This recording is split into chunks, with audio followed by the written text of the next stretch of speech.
If the ultra-conservative monarchy can change with the times, then why not a democratic state? Saudi Arabia has managed to put behind decades of dogma and move forward. But this state in India is still facing opposition from even the idea of replicating the same model. The state I'm referring to is Jammu and Kashmir, India's northernmost state. It has been 27 long years since cinema halls were shut in the Kashmir Valley. It was in 1989 when the armed rebellion engulfed the Kashmir Valley and cinemas became one of the first casualties. There were 15 functional theatres in the valley, all of which were shut down.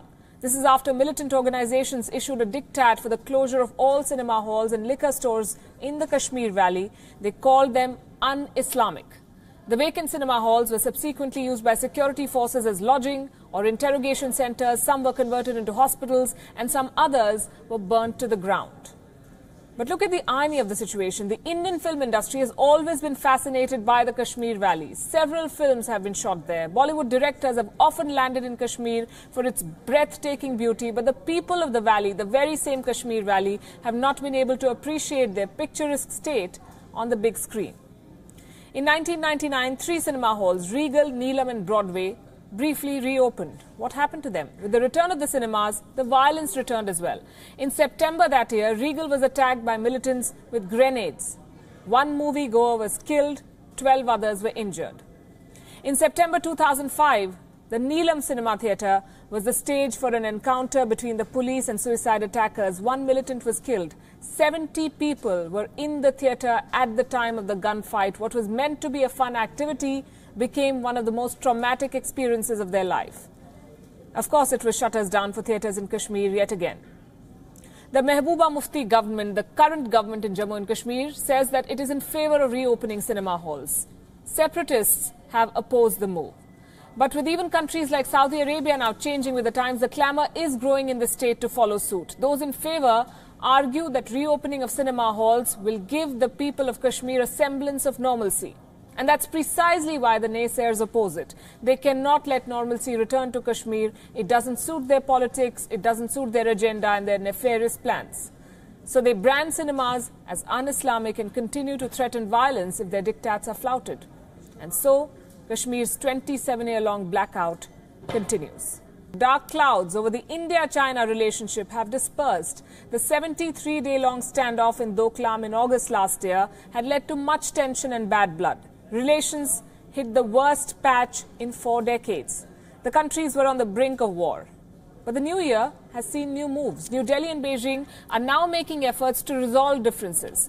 Diplomats have been at work, high-level meetings have been held, more are on the anvil. It may not be enough to bring the change they envision. Any seasoned diplomat will tell you that for 2 countries to really come together, to work together, their people should come together. Soft diplomacy has a longer lasting impact, we are told. India made the beginning with Bollywood. Indian movies are big hits in China. Over the last few years, many have earned millions at the Chinese box office.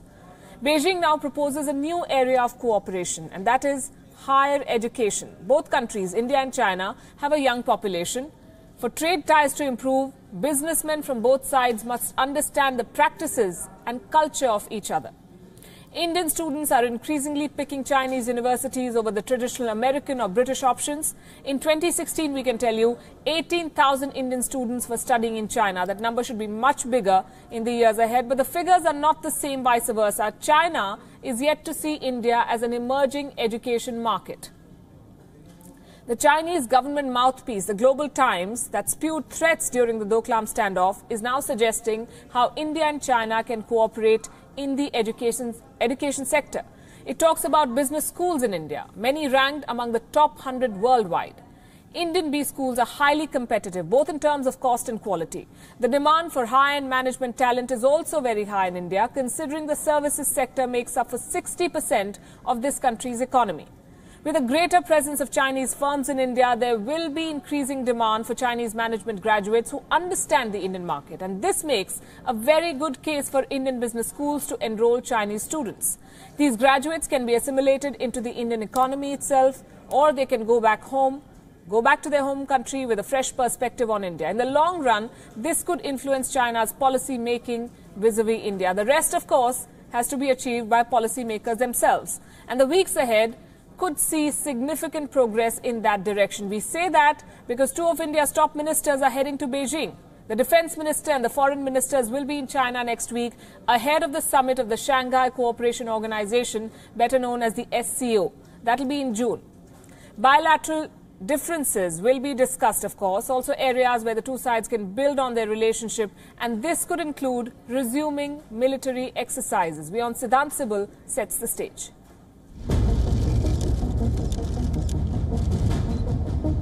China and India are stepping up their re-engagement.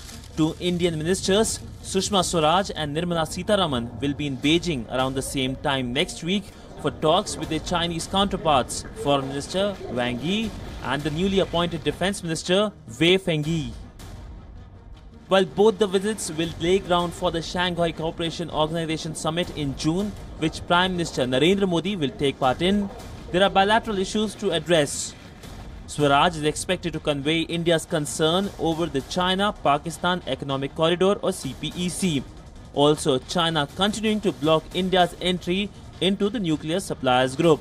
Swaraj will raise China's defense of Jaish terrorist Masood Azhar at the United Nations. China's foreign minister may seek to reassure India on the CPEC. He is expected to ask that India review its position to the Belt and Road Initiative.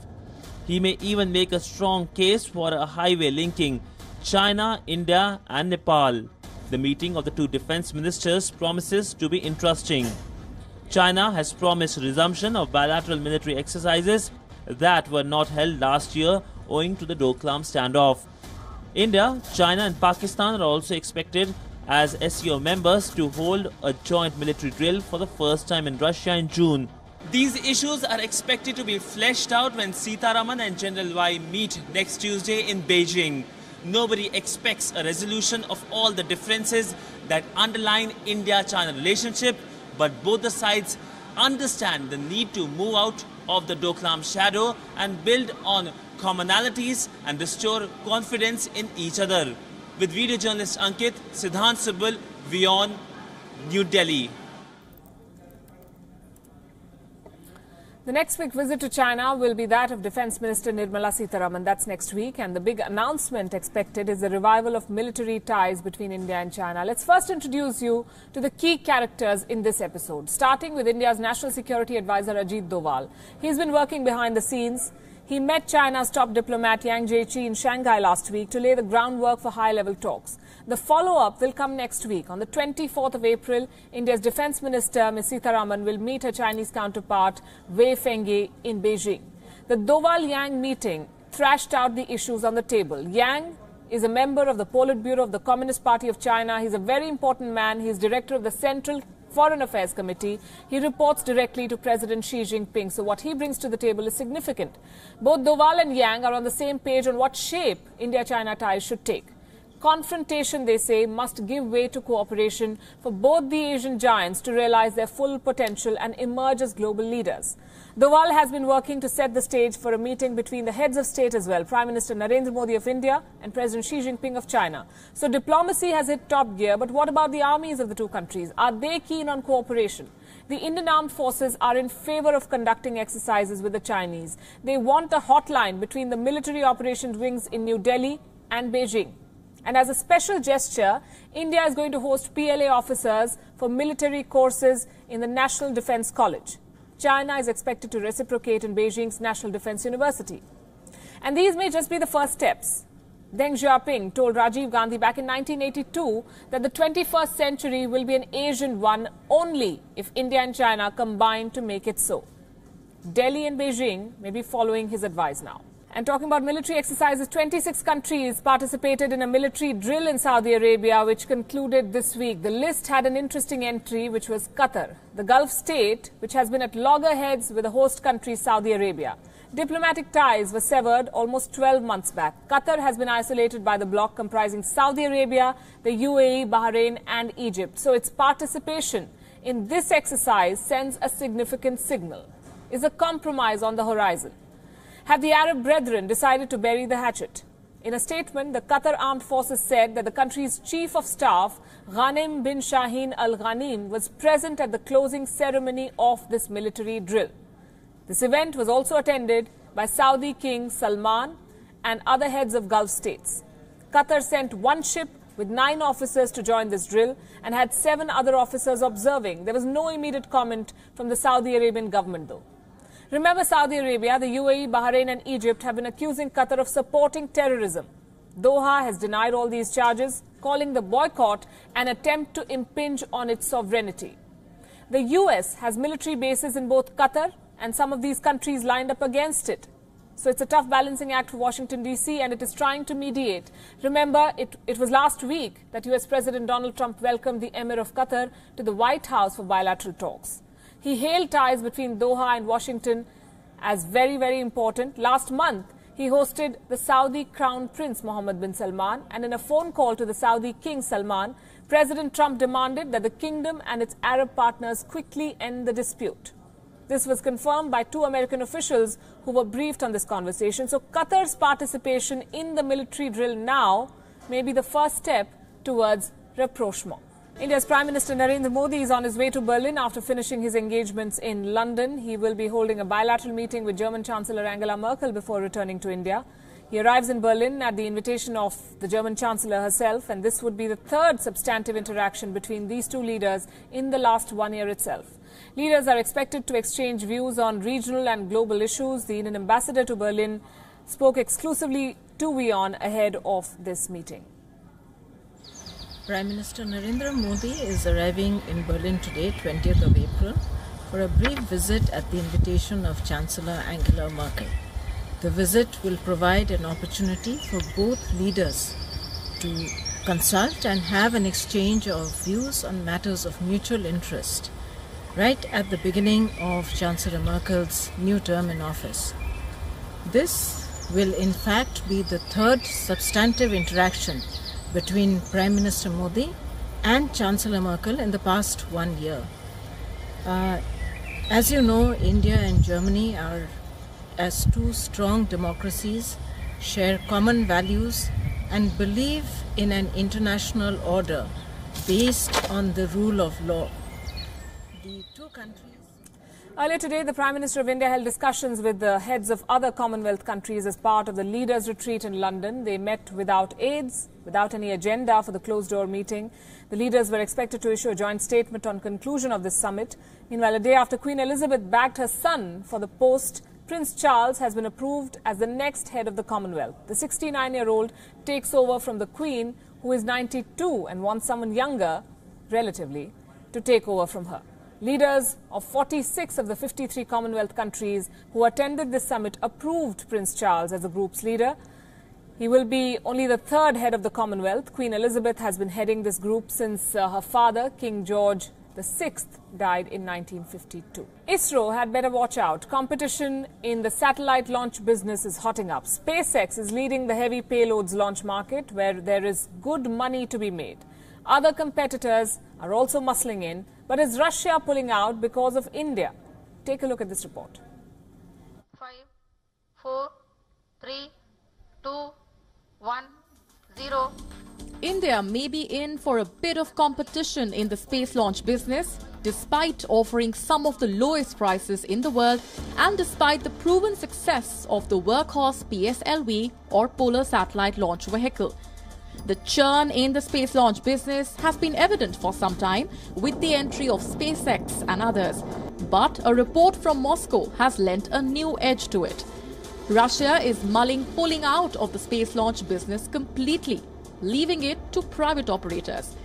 Deputy Prime Minister Dmitry Rogozin was reported by the official news service as saying, quote, "The share of launch vehicles is as small as 4% of the overall market of space services." The global space services market is worth $350 billion according to the Russians, and their sense is they will do better as a payload builder rather than as a launcher for hire. The argument being that a 4% stake is too small for Russia and leaving this to SpaceX and India makes more sense. India was lauded for its low-cost Mars orbiter and the success in satellite launches generated by the PSLV. So far, it has launched 209 satellites for 28 countries, and set a record last year when it sent 104 satellites into space. ISRO charges about $3 million per satellite, which makes it very economical. But times are changing. ISRO charges $15 million per PSLV launch, much lower as compared to the $62 million of SpaceX. But SpaceX has had a 96% success rate since it began in 2010. Its Falcon 9 rocket can carry heavier payloads, which is where the real money is. ISRO has the GSLV, but it is yet to mature as a heavy lift launcher. SpaceX has already developed a heavy lift reusable launch vehicle, while ISRO is still working on one.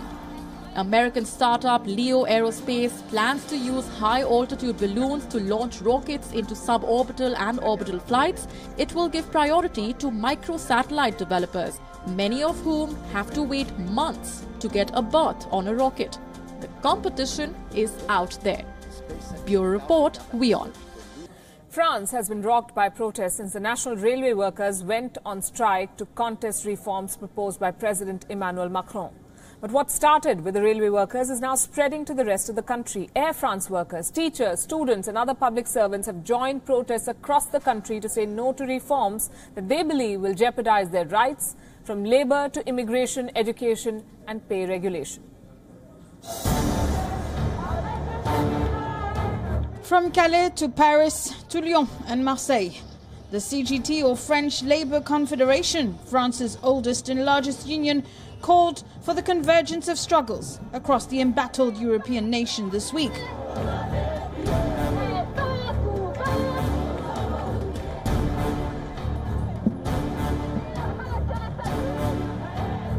There are many reasons behind these protests. One of them concerns the public service, one of the strongholds of the French welfare state system. The SNCF, but also Air France and other public sector employees are opposing reforms that aim at removing job-for-life guarantees and pay, as well as pension privileges. But the CGT called on a broad rally of protesters to include the private sector and civil society. Thursday's protests included many students who have blocked access to 4 universities over plans to make admissions more selective. Some left-wingers are even hoping for a rerun of the huge May 1968 demonstrations by workers and students that shook France half a century ago. In France, striking and protesting is how people make their voices heard. Why do we have, as some may say, strikes and demonstrations as our national sport? Well, in France it's a historical issue, whereas in Germany, for instance, where negotiation is part of the system, in France every social progress we've made, women's right to vote, paid leave, etc., it's always been through fights and blood sometimes.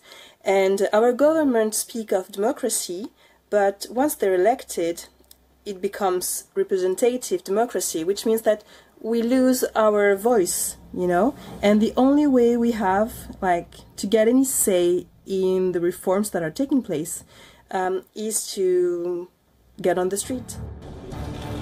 Polls show France divided over Macron, with roughly half approving of his reforms and the other half strongly resisting it. But the 40-year-old president, who's only been 1 year in tenure, stands firm. "I am only doing what I said I would," quote unquote, he said in a recent TV interview. Arabella Sibulak, WION.